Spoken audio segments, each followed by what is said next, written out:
Sebagai bangsa yang besar, kita tidak boleh menjadi negara yang lemah.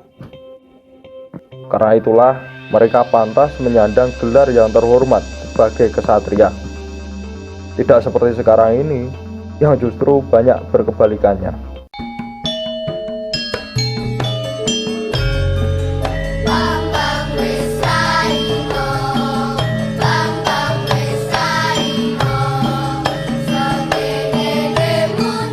Sampailah kita berada di ujung sila pilar bangsa dan negara.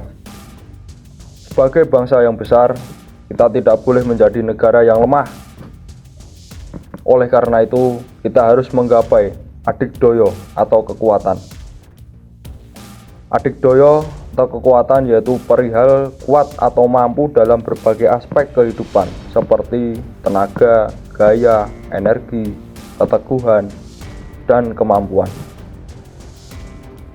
Kekuatan ini dapat dibagi menjadi 1.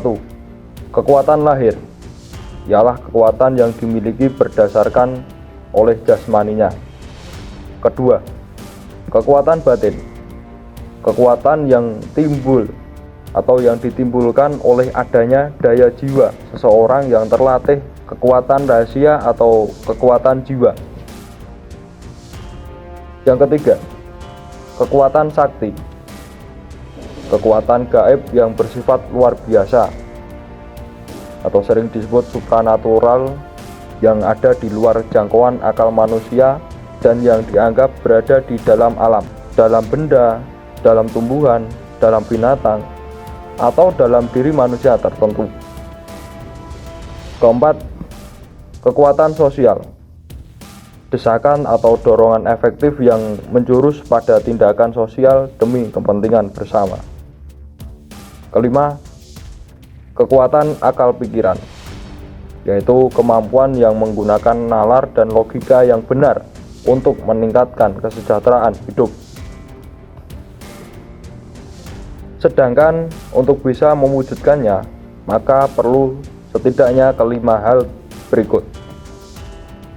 Yang pertama, mawani, bersikap jujur dan pemberani. Kedua, mapati, pantang mundur dan berani mati. Ketiga, masuro, ingin menjadi pahlawan kebenaran yang sejati.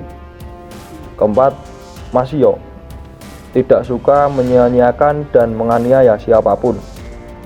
Kelima, mawasih, memiliki rasa belas kasihan. Adapun kelima hal di atas adalah sifat dasar yang dimiliki oleh para leluhur kita dulu.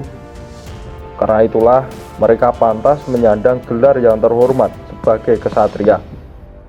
Tidak seperti sekarang ini, yang justru banyak berkebalikannya.